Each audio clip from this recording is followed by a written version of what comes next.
All right, let's jump right in. Today, we're digging into some really insightful research from Dr. Sudheendra S. We're going to give you, as teachers, a new lens to look through, a psychological framework to help you make sense of not just your students, but the parents and other adults in their world too. You see this quote, this really hits the nail on the head, doesn't it? It's the essential conflict of being a teenager. That constant, exhausting push and pull between wanting to be seen as a unique individual, but also desperately needing to fit in and be part of the group.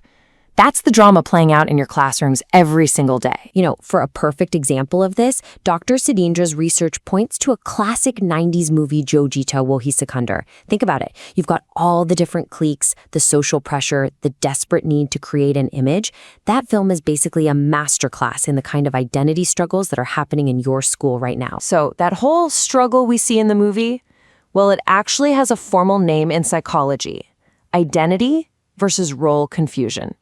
It's that exact moment in time when a teen's emerging sense of self starts clashing with all the roles and expectations everyone else, their friends, their family, and even us teachers puts on them. But here's the thing, that teenage crisis, it's just one stop on a much, much longer journey. Dr. Sudheendra's work lays out our psychological development as a lifelong process. He gives us this incredible 8-stage model that's kind of like a roadmap for our entire lives, where each stage throws a new challenge at us that we have to work through. So here it is, the whole map. You can see how we evolve, from an infant learning about trust versus mistrust, all the way to an older person looking back on their life and grappling with integrity versus despair. Each stage has a core conflict, and how we handle it shapes who we become. Now, don't worry about memorizing all of this. We're about to zoom in on the parts that matter most to you. Okay, let's bring this map right into your world, the classroom. We're going to focus on those key stages from preschool all the way through high school, the years where you have such a profound impact on building these foundations of self. First up, your preschoolers. This is when they're figuring out how to take initiative. Just picture that kid who has to be the one to decide the rules of a game, or who wants to build the tower all by themselves. Letting them explore and try things, even if they don't get it right, is so important. If we encourage that, they develop a sense of purpose. If we discourage it, they're left with guilt. Then, in elementary and middle school, the game changes. The new conflict is industry versus inferiority. The big question in their head is, can I do this? Am I any good at things? They're focused on mastering skills, whether it's long division or navigating the playground. And your feedback? It is absolutely crucial here. Helping a student feel competent can literally build their self-worth for life. And we're back to our high schoolers smack in the middle of that identity versus confusion stage. This is the who am I question playing out in real time. The crazy hair, the new friend group, the sudden obsession with a new band, it's all part of a very normal and healthy exploration. They are trying on different hats to see which one fits. Your job is just to be patient. But your students aren't on this journey alone, and this framework is just as powerful for understanding the other adults in your life, especially your students' parents. I promise you, their reactions at a parent-teacher conference will make a whole lot more sense when you have a clue what life issue they might be dealing with themselves. So keep this question in your back pocket. The next time you're talking to a parent, just think, where are they on this map? What's their main psychological challenge right now? Just thinking about that can totally change the way you interact with them. Now, most of your students' parents are likely in one of these two big adult stages. The younger ones might be in intimacy versus isolation, really focused on building partnerships and finding their community. But many others, they'll be in generativity versus stagnation. That's the deep need to create something that will outlast you, a legacy. And for so many parents, their children's success is their legacy.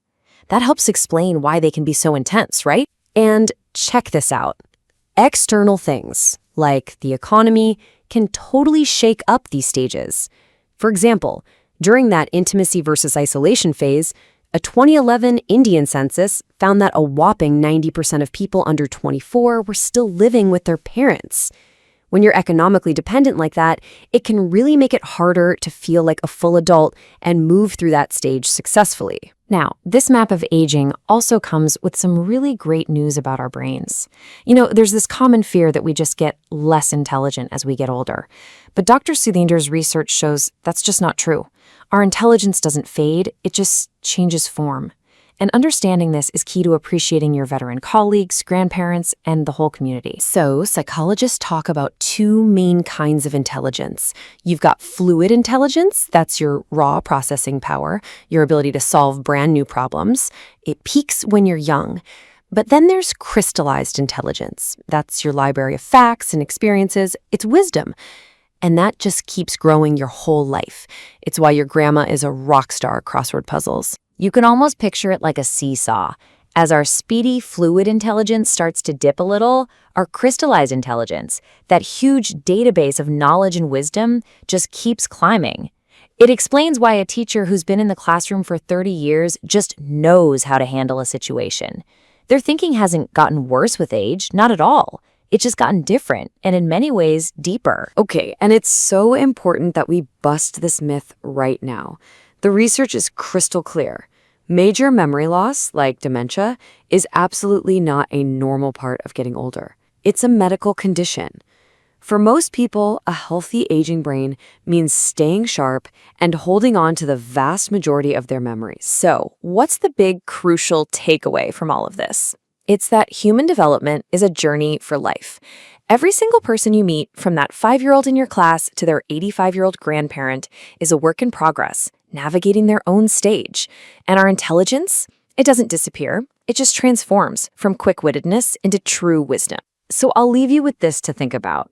Now that you have this map, this new way of seeing the incredible journey of human life, how is it going to change the way you see your students, their parents, and maybe even yourself? Thanks for joining us for this explainer.